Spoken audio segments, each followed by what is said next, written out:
I did not find out about my wife's infidelity through confession, remorse, or a moment of honesty. I found out the way people usually do when they are the last to be considered human in their own marriage, through fragments that no longer lined up and behavior that no longer required explanations because it had already moved on. She became distant before she became careless. Schedules changed without reason. Decisions were made without discussion. Our home stopped feeling like a shared space and started feeling like a place she passed through while planning something else. When the truth finally surfaced, it did not arrive as a shock. It arrived as confirmation. She had already emotionally exited, and the affair was not a mistake but a transition.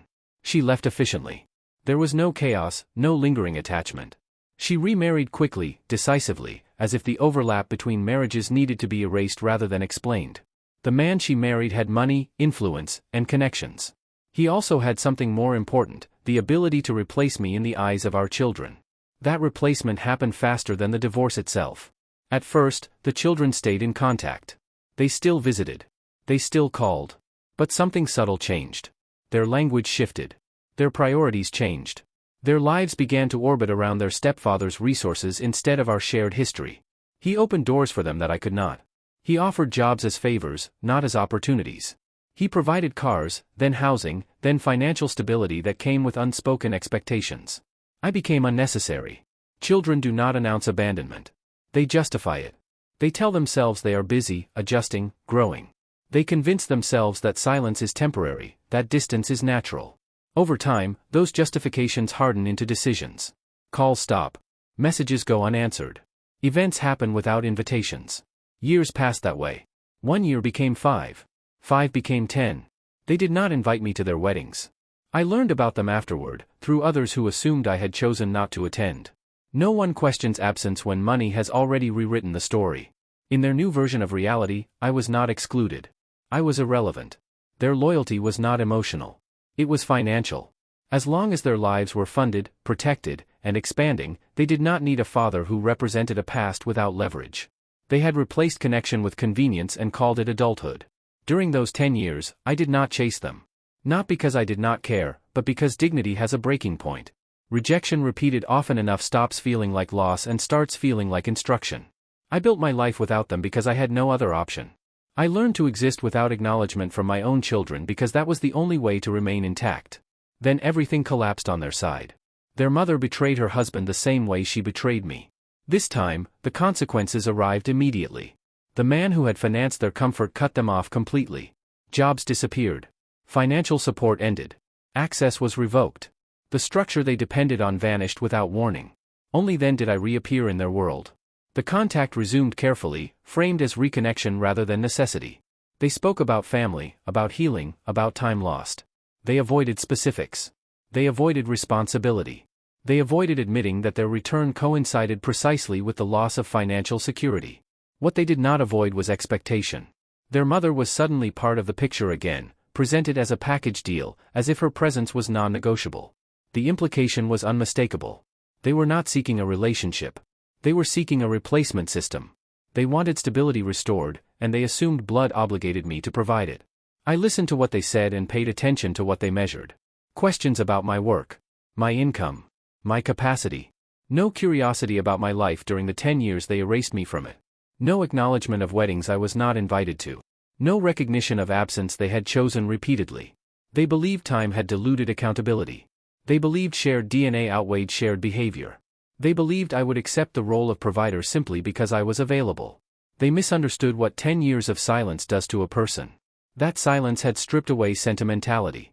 It had replaced hope with pattern recognition. I could see clearly that they were not returning as children seeking reconciliation. They were returning as adults recalculating loyalty after their primary source failed. The betrayal was no longer just marital. It was generational. They had learned from their mother that relationships are conditional and loyalty flows toward whoever funds the present. When the money disappeared, so did the allegiance. Now they wanted to reroute it back to me and pretend it was love. It was not. This was the moment I understood that whatever came next would not be about forgiveness or reconciliation. It would be about boundaries and consequences. I had already been erased once for money. I would not allow myself to be used as a substitute now that the original source had closed. They thought they were returning to a father. They were actually stepping into a reckoning they had not prepared for. Their return did not happen all at once. It unfolded in stages, calculated and cautious, as if they were testing the ground before stepping fully into it. First came neutral messages. Then casual updates. Then requests disguised as concern. Every step was measured, every interaction designed to feel organic while serving a specific purpose. They wanted proximity without accountability. I allowed contact to continue, not out of hope, but out of necessity. People reveal their intentions when they believe resistance is gone. I did not challenge their narrative. I did not remind them of weddings I was not invited to, of years without birthdays, of holidays spent without even a message. I let their version of events exist uninterrupted, because lies require silence to grow confident. What became obvious was not what they said, but what they assumed. They assumed my role was unchanged. They assumed my absence had frozen me in time, still waiting, still available, still obligated. They assumed 10 years of exclusion had not altered my understanding of family. They were wrong on every count. Their mother's presence became increasingly central. She was no longer a background figure. She was referenced indirectly, then directly, then strategically. Her circumstances were mentioned casually at first, framed as unfortunate rather than deserved. Her need for stability was woven into conversations as if it were a shared responsibility rather than the consequence of repeated betrayal. They did not ask whether I wanted her in my life again. They assumed I would accept it because it was convenient for them. This was not reconciliation. It was consolidation. They were attempting to rebuild the same structure that had existed under their stepfather, only with me replacing him as the foundation. I watched the pattern form with unsettling clarity. When money existed, morality followed it. When money disappeared, principles were revised. Their loyalty was not personal. It was positional. Whoever held the resources became central. Whoever did not became optional. This realization was not emotional. It was clinical.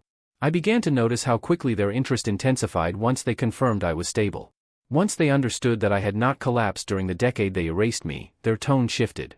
Urgency replaced nostalgia. Future plans entered the conversation. Practical needs appeared, wrapped in the language of family. They were not asking for help yet. They were setting expectations. They wanted reassurance without responsibility. Support without acknowledgement. They wanted to pretend the past had been an unfortunate misunderstanding instead of a series of deliberate choices repeated for 10 years. They wanted absolution without admission. I did not provide any of it. I did not cut them off.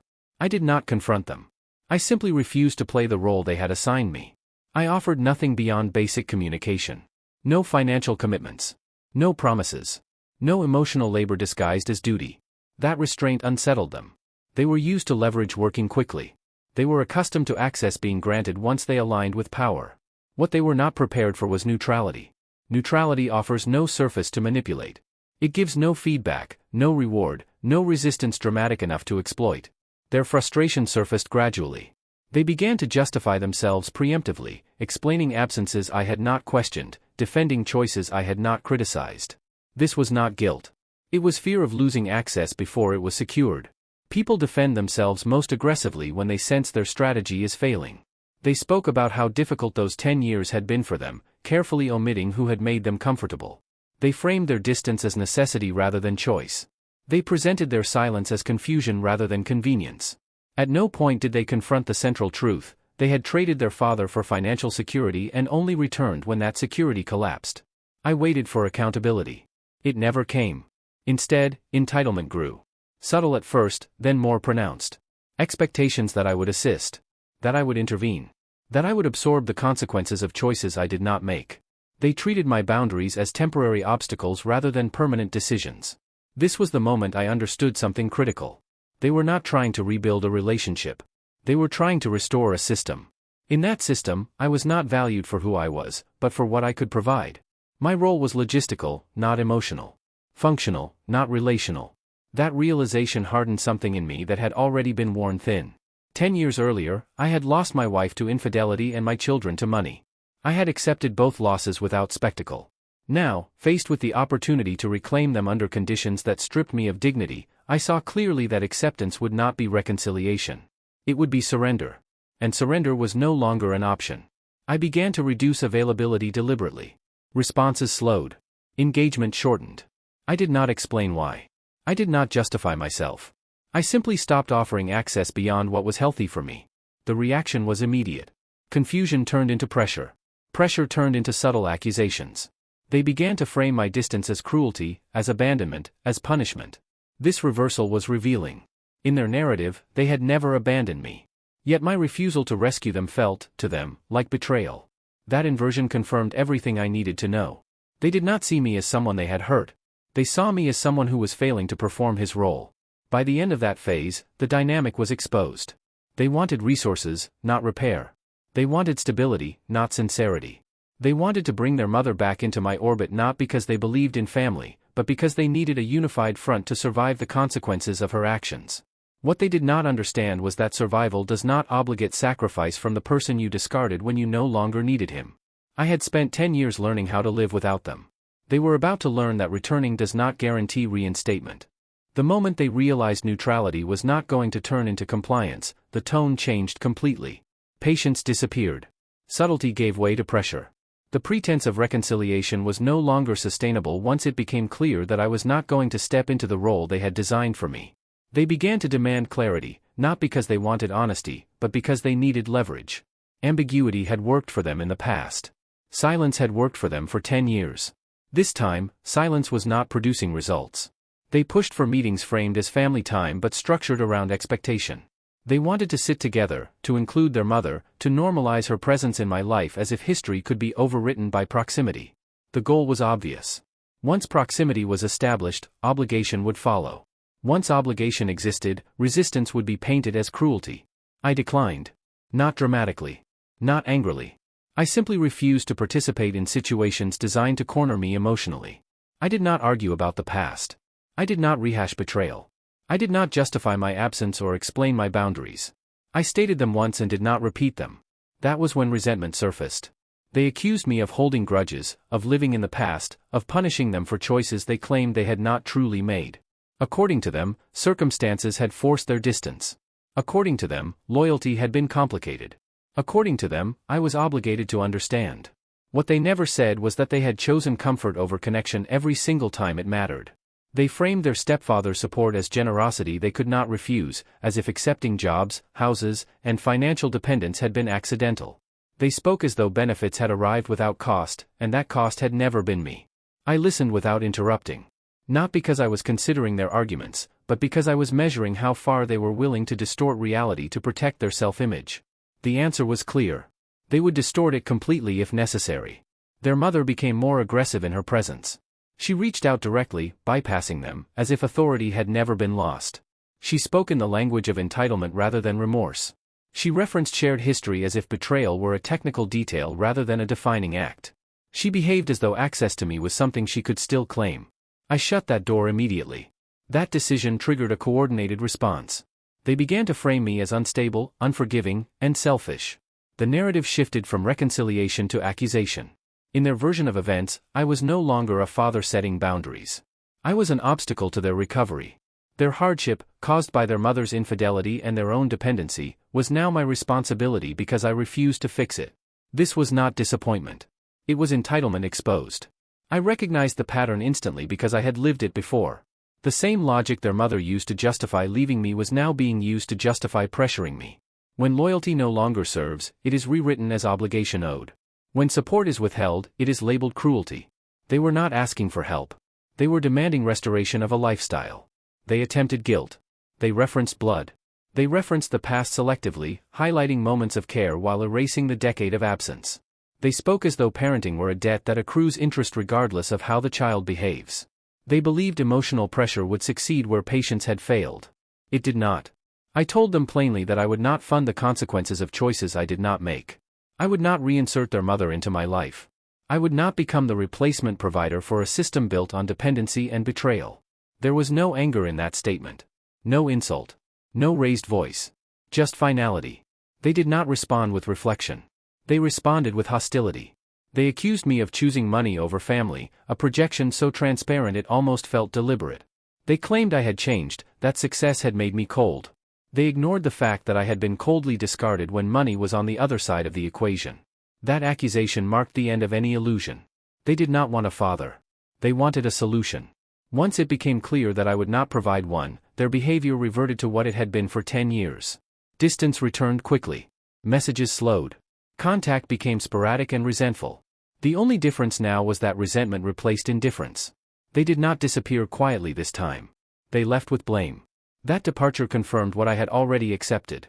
The bond they believed they were restoring had been severed long ago, not by time, but by choice. What remained was not love or loyalty, but expectation without gratitude. I did not feel loss when they pulled away again. I felt relief. For the first time, the dynamic was honest. No pretense of reconciliation. No disguised transactions. Just clarity. I had been erased once because I lacked financial leverage. Now, having it, I refused to let it define my worth or my obligations. And that refusal was something they could not forgive. The second disappearance did not hurt the way the first one had. The first had stripped something from me without warning. This one confirmed that what had been taken was never going to be returned in a usable form. Loss only hurts when there is still illusion attached to it. By then, there was none. They stopped reaching out almost completely. What little contact remained was formal, distant, and heavy with unresolved resentment. They did not ask how I was. They did not attempt to understand my position. They behaved as though the door had been closed unfairly, not as though it had been locked by their own choices. Their mother vanished from my life entirely after it became clear that there would be no access, no influence, no reinstatement of authority. She did not apologize. She did not explain. She simply withdrew, the same way she had every time accountability became unavoidable. That pattern no longer surprised me. It confirmed itself. I took inventory of what remained. There were no dramatic confrontations. No final speeches. No symbolic gestures. Just silence settling into its permanent shape. And in that silence, something unexpected happened.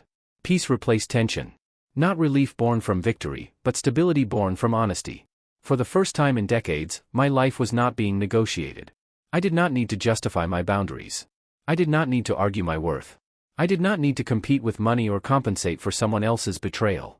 I lived without the constant pressure of being evaluated for usefulness. That was the real cost of forgiveness they had demanded. It was not emotional reconciliation. It was self-erasure. I refused to pay it. People often believe family bonds are indestructible. They are not.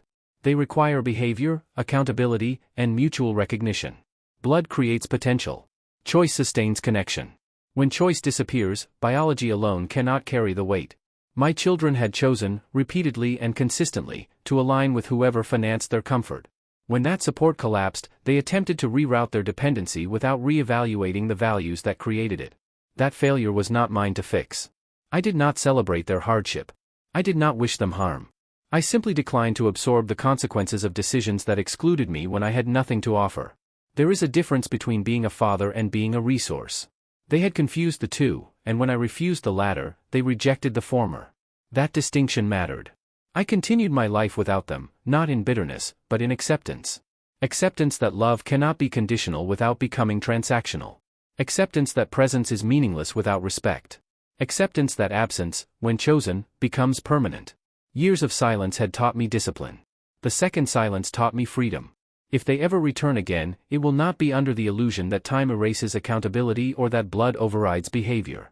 Any future connection would require responsibility on their part, not sacrifice on mine.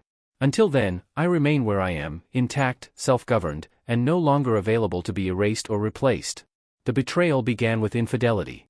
It matured into abandonment. It concluded with entitlement. I survived all three by refusing to confuse obligation with self-destruction. And that decision, unlike money or loyalty bought with it, did not disappear when circumstances changed.